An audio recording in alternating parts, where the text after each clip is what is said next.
Bismillahirrahmanirrahim. Ikhwani fillah wa hayyikum bitahiyatil Islam. Assalamualaikum warahmatullahi wabarakatuh. Alhamdulillah. Alhamdulillahilladzi anzala 'ala abdil kitaba wa lam yaj'al lahu iwaja. Qayyiman liyundira ba'san sadidan min ladunhu wa yubashshiral mu'minin. Alladzina ya'maluna sholihati anna lahum ajran hasana makithina fihi abada. Asyhadu an la ilaha illallah wa asyhadu anna Muhammadan abduhu wa rasuluh sallallahu alaihi wasallam wa ala alihi wa sahbihi amma ba'du. Ikhwatal iman, ikhwatal Islam, akramanallahu wa iyyakum. Semoga kita selalu dimuliakan Allah. Alhamdulillahirabbil alamin. Syukur kepada Allah tidak henti-hentinya atas nikmat iman Islam, dan semoga ihsan. Pada kesempatan malam hari ini kita teruskan seri podcast ya, seri podcast kita dengan apa ini, mantan Islam jamaah. Nah, di samping anak sudah ada sang mantan, sang mantan. Artinya dulu kita memang terperangkap apa ya, alumni dari Islam jamaah. Pada malam hari ini share pengalaman tentang Islam jamaah, pengalaman tentang berhijrah, harapannya agar menjadi ibroh, pengalaman juga kepada para penyimak channel ini, agar yang masih dalam Islam jamaah segera sadar, dan kepada masyarakat Islam pada umumnya segera mengetahui kesesatan dan bahaya dari penyimpangan ajaran Islam jamaah. Thayyib, pada malam hari ini kita sudah kedatangan tamu yang istimewa. Beliau adalah salah satu hijrawan yang berasal dari daerah Cilacap Kota juga. Langsung saja kita sapa beliau. Assalamualaikum. Waalaikumsalam warahmatullahi. Sehat? Alhamdulillah. Taib, di pertanyaan yang pertama ini kita langsung perkenalan ya. Mungkin antum semua juga sudah penasaran siapakah beliau dan dari mana asal beliau, kemudian mungkin sedikit latar belakang beliau.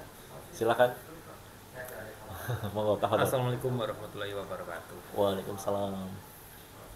Kita sebenarnya kan sama-sama mantan. Sama-sama mantan. Bisa disebutin mantan jamaah atau mantan mantan Islam jamaah. Mantan Islam jamaah. Mantan bukan mantan L. Bukan mantan ya? Islam jamaah. Tapi kebanyakan ada juga orang yang mengatakan mantan Islam jamaah itu nggak tahu. Oh ada iya. Juga yang nggak tahu.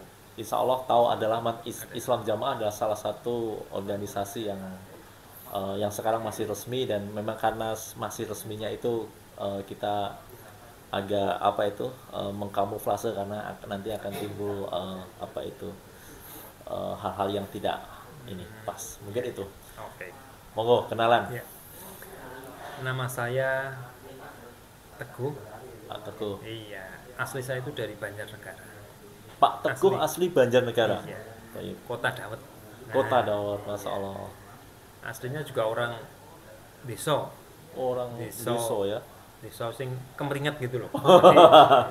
Desa sing kemeringat. Walaupun orang desa tuh bangga jadi orang desa. Bangga jadi orang desa, Masya Allah. Nah, saya itu orang desa, asalnya Banjarnegara, terus kemudian itu mendapatkan ajakan untuk ngaji, untuk masuk dalam Islam jamaah. Masuk dalam Islam jamaah itu ketika aku duduk sekolah SMA. Oh, masih cukup muda ya? Iya, kelas 1 SMA. Kemudian sebelum saya itu udah kakak saya dan bapak saya. Kakak dan bapak sudah masuk dalam Islam jamaah dulu. Ya, terus Bapak Teguh. Kemudian saya diajak kakak saya. Diajak bapak. Dalam mengajar juga nggak susah-susah banget, karena dari basicnya memang kita itu ilmu agamanya nol. Oh begitu. Ilmu agamanya nol, jadi ya kita mengalir aja. Tetapi ketika masuk itu ada sesuatu yang mengganjal. Ada satu yang mengganjal. Iya. Misalnya ketika diajak ngaji, nanti setelah ngaji lama itu ada syarat agar Islamnya itu sah, itu harus biat. Nah, kata-kata biat itu udah dari awal ya? Iya, itu udah ada sesuatu yang aneh, karena gitu. Karena ada suatu organisasi di desa saya itu juga ada yang mengatakan kalau organisasi itu ada istilah beat, jadi sesuatu yang sangat aneh karena sangat awam sih seperti itu. Masya Allah. Itu Ma'asyiral Muslimin, perkenalan awal dengan beliau. Jadi beliau adalah dari tadi Banjarnegara, terus tadi menceritakan awal dari mereka, awal dari Pak Teguh ini masuk dalam Islam Jamaah. Perlu ana sedikit tanya, kesan-kesan awal pertama mengaji itu, pertama mengaji di Islam Jamaah itu apa, Pak? Atau memang diiming-imingi kemurnian agama, atau ngaji yang secara murni, atau seperti apa? Kok bisa tertarik dan akhirnya berapa tahun di dalam Islam Jamaah? Ya kurang lebih 2007 sampai 2007 sampai sampai 2019 mungkin. iya. Hampir 12 tahun di dalam Islam Jamaahnya tadi Pak Teguh. Jadi apa yang membuat akhirnya Tertarik, 12 tahun itu dalam Islam Jamaah? yang membuat aku terkepincut gitu lah ya. Kepincut lah ya. Nah itu ya karena apa ya, karena sistem cara mengajinya itu beda. Cara mengaji Iya, beda. dengan orang-orang pada umumnya kayak gitu. Tapi ya karena keawaman saya, ketidaktahuan saya ya begitu aja mengalir aja. Akhirnya karena sering ikut-ikut ngaji, jadi akhirnya terus di dalam pengajian juga didoktrin ya kan. Doktrin. Akhirnya ya kita mengikutin aja, nggak ada istilah penentangan yang begitu berarti. Tapi Masya Allah. dengan berjalannya waktu mulai timbul tanda tanya. Tanda tanya. Tanda tanya misalnya masalah, terutama masalah sodakoh, IR. Sodakoh, IR. Nah itu yang sangat luar biasa. Tayyib. Oh iya. Berarti memang ketertarikan pertama dalam Islam Jamaah itu pengajiannya agak berbeda, yaitu sorokan dimaknai perkata itu bikin tertarik juga ya. Iya, mungkin nggak cuma Oh. saya, mungkin teman-teman Yang yang lain lainnya juga seperti jadi itu. merasa bahwa mempelajari apa ya, mempelajari Al-Quran dengan murni, dengan detail begitu ya. Itu Ma'asyiral Muslimin, jadi salah satu yang memang kita akui bahwa memang metode mereka itu bagus. Yang disayangkan adalah penyimpangan makna ya, Iya. penyimpangan makna. Iya betul. Iya. Terkadang ada penyimpangan yang dianggap sesuai menurut Mereka golongannya, menurut padahal sebenarnya itu ada sesuatu yang disalahartikan, yang menimbulkan suatu kesesatan yang luar biasa. Nah, insya Allah seperti itu. Masya Allah. Dan mereka menganggap mereka itu, terutama pengurus itu, melarang satu-satunya orang jamaah itu untuk mengikuti kajian di luar, membatasi ya. membatasi pergaulan seperti itu. Akhirnya kita ya sangat tertutup dari ilmu-ilmu yang ada dari luar, yang datang dari luar. Taib. Taib. Nah, sekarang setelah 12 tahun ini dalam Islam Jamaah, kok bisa berhijrah awalnya, atau yang bikin akhirnya bisa keluar dari Islam Jamaah apa?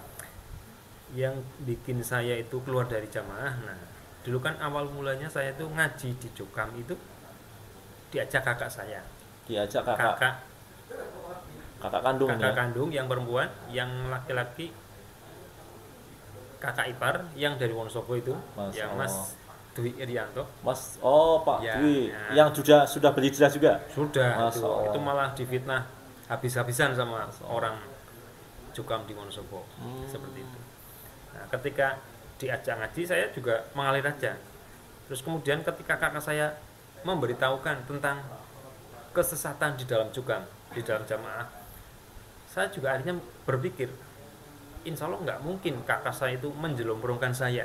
Taib. Karena dulu mengajak juga dengan itikat baik, ketika dia keluar sudah tahu ada kesesatan, akhirnya kakak saya itu memberitahu, ini loh sebenarnya yang ada di dalam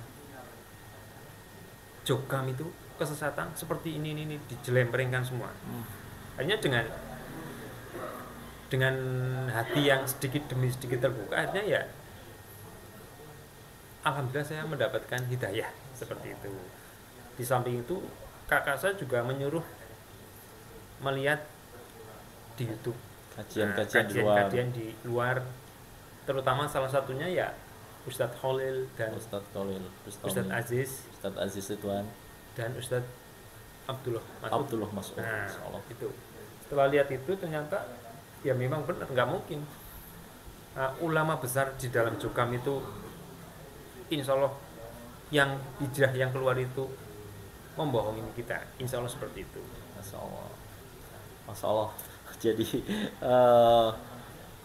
perjalanan hijrah yang apa itu agak sedikit unik ya, karena jarang sekali orang yang seperti Pak Teguh ini.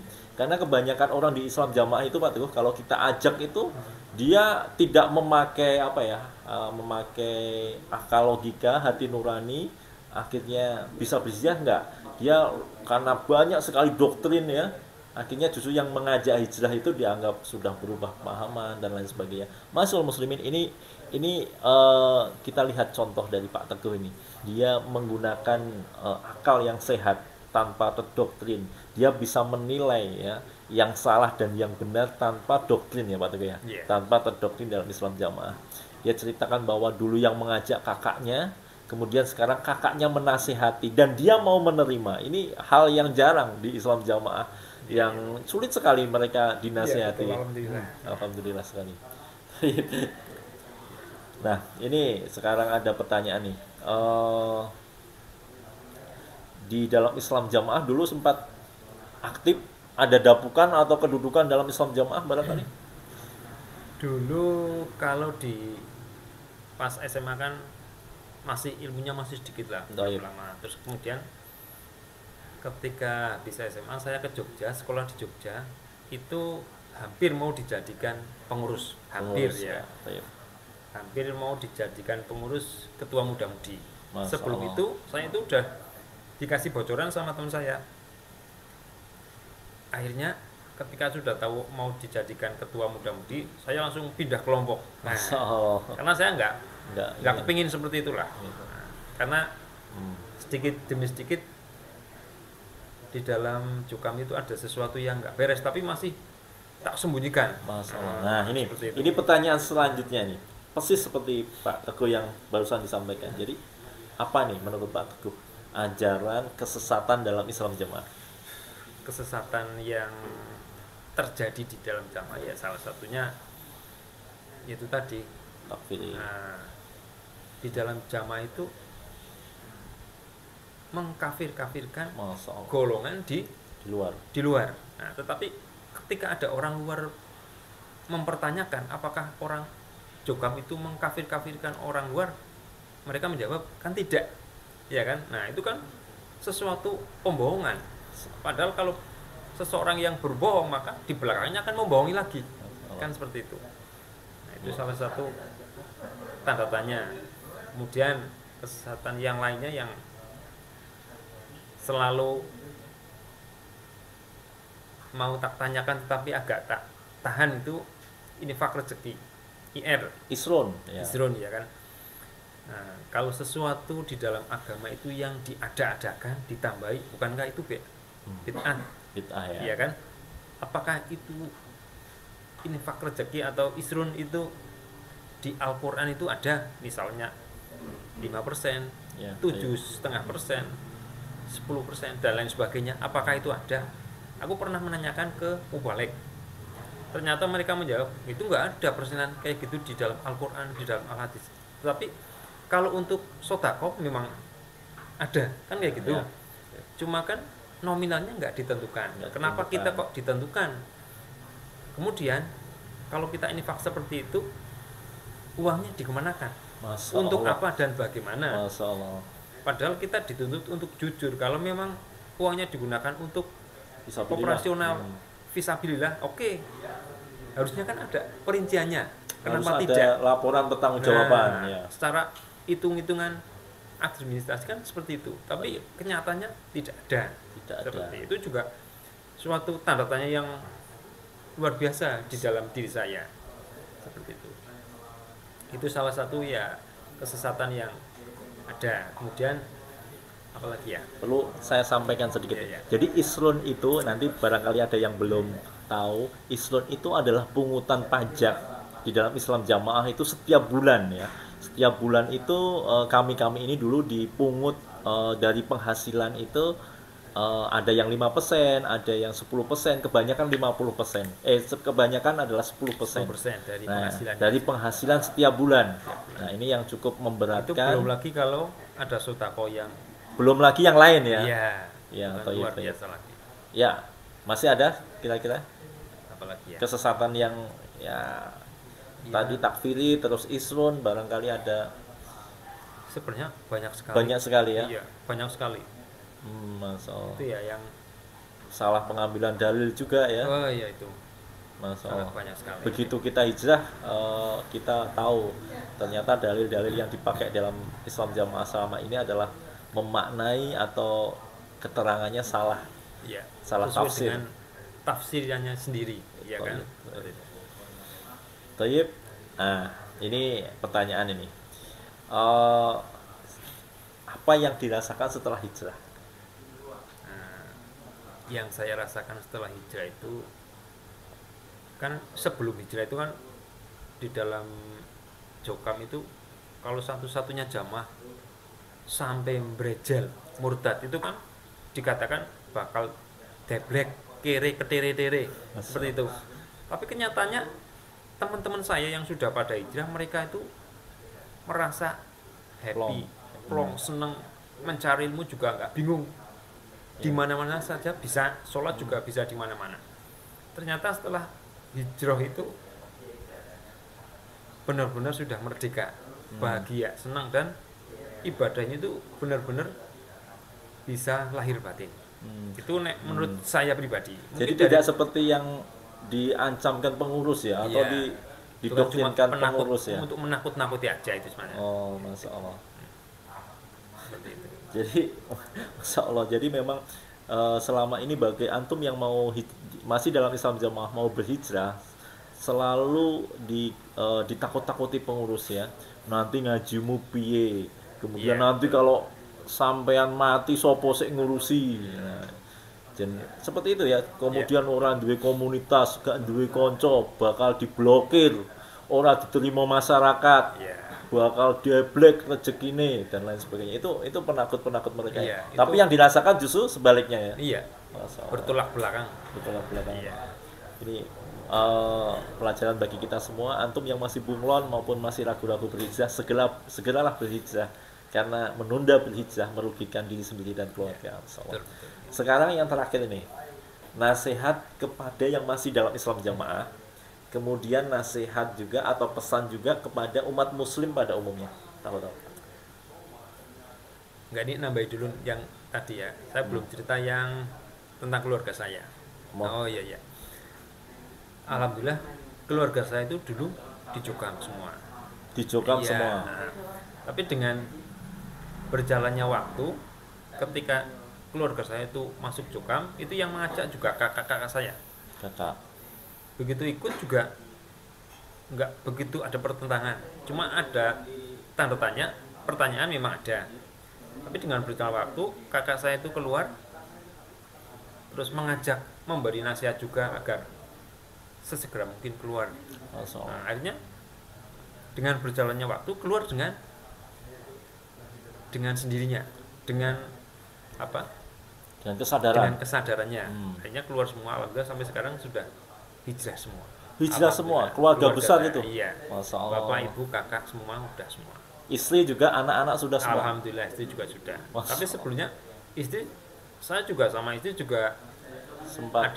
sempat ada tekanan dari Kalau saudara. mertua, Ya, kalau mertua masih di dalam. mertua masih dalam. Iya. Tapi waktu itu ada nggak campur tangan mertua, Iya. misalkan karena keluar dari Islam Jamaah? Tetap ada. Tetap ada ya. Tetap ada. Cuma kan mereka nggak bisa berbuat banyak karena yang penting kalau bagi saya itu istri sama anak udah keluar ikut saya, akhirnya orang tua mertua nggak bisa. Nah, ini jadi pertanyaan Bermasalah. satu lagi.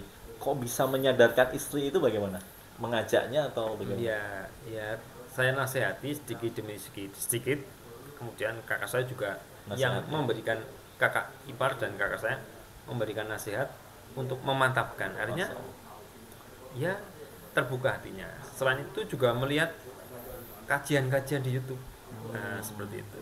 Ya alhamdulillah Allah paling hidayah yang sesungguhnya. Alhamdulillahirobbilalamin bisa berhijrah dari kesesatan Islam Jamaah. Pesan dan kesan pesan-pesan dalam Pesan. kepada yang masih dalam Islam Jamaah. Nah, pesan saya ya buat saudara-saudara yang ada di Cukam, yang masih di Cukam, cobalah mau membuka hatinya.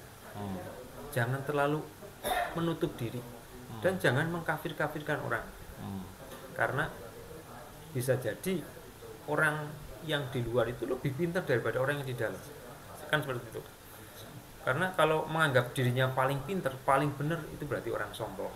Seperti itu. Padahal kebenaran yang sesungguhnya itu kan hanya pada Allah. Hanya Allah yang paling sempurna. Jangan menganggap bahwa orang Cukam itu adalah satu-satunya pemegang kunci surga. Kan selama ini yang Gitu berhak ya? mendapatkan surga kan hanya orang jamaah Kapling surga. iya udah dikapling gitu masalahnya, seperti itu. Tapi kenyataannya kan nggak seperti itu. Ya untuk teman-teman yang teman-teman ya atau saudara yang masih di dalam Cukam, ya bukalah hatinya, maulah bergaul dengan semua orang muslim seperti itu, karena biar nggak salah jalan. Pesan kepada umat muslim pada umumnya supaya terhindar dari Islam Jamaah bahayanya. Pesannya ya supaya berhati-hati apabila ada orang Cukam yang mengajak untuk mengikuti kajian, karena bisa menyesatkan diri sendiri. Seperti itu. Karena jelas di dalam Cukam itu kan senangnya menganggap kafir di luar golongannya. Itu yang sangat luar biasa menurut saya. Seperti itu. Tayyib, Masya Allah, itu adalah pengalaman yang unik. Banyak hal yang unik, kemudian sangat jujur, sangat natural sekali beliau menyampaikan bahwa itulah perjalanan hijrah beliau dengan beserta keluarga yang akhirnya sampai sekarang keluarga besar beliau bisa selamat dari kerusakan akidah Islam Jamaah. Masyaallah muslimin, syukron Pak Teguh atas kehadirannya, atas berbagi pengalamannya. Semoga menjadi motivasi, menjadi pelajaran, menjadi ibroh, menjadi jalan hijrah teman-teman kita, saudara-saudara kita yang masih dalam Islam Jamaah. Sesungguhnya kita menyayangi mereka ya, sangat menyayangi. Sangat menyayangi mereka. Sangat menyayangi kami kita para juga mantan. peduli. Sangat peduli, makanya selama ini kita adakan kegiatan podcast seperti ini biar semua itu ikut berdakwah ya, ikut berdakwah, kemudian ikut kepedulian kita, karena dulu kita adalah saudara yang dekat, kemudian kolega, banyak sekali, bahkan sanak famili. Semoga mereka ikut berhijrah bersama kami menuju umat Islam rahmatan lil alamin. Semoga Allah Subhanahu wa taala memberi hidayah bilalah wal isat, kemudian hidayah taufik sehingga bisa meninggalkan kesesatan Islam Jamaah. Wa sallallahu ala Muhammad wa ala alihi washabbihi wasallam wa akhiru da'wana alhamdulillahi rabbil alamin. Subhanaka wa bihamdika asyhadu an la ilaha illa anta astaghfiruka wa atubu ilaik. Wassalamualaikum warahmatullahi wabarakatuh.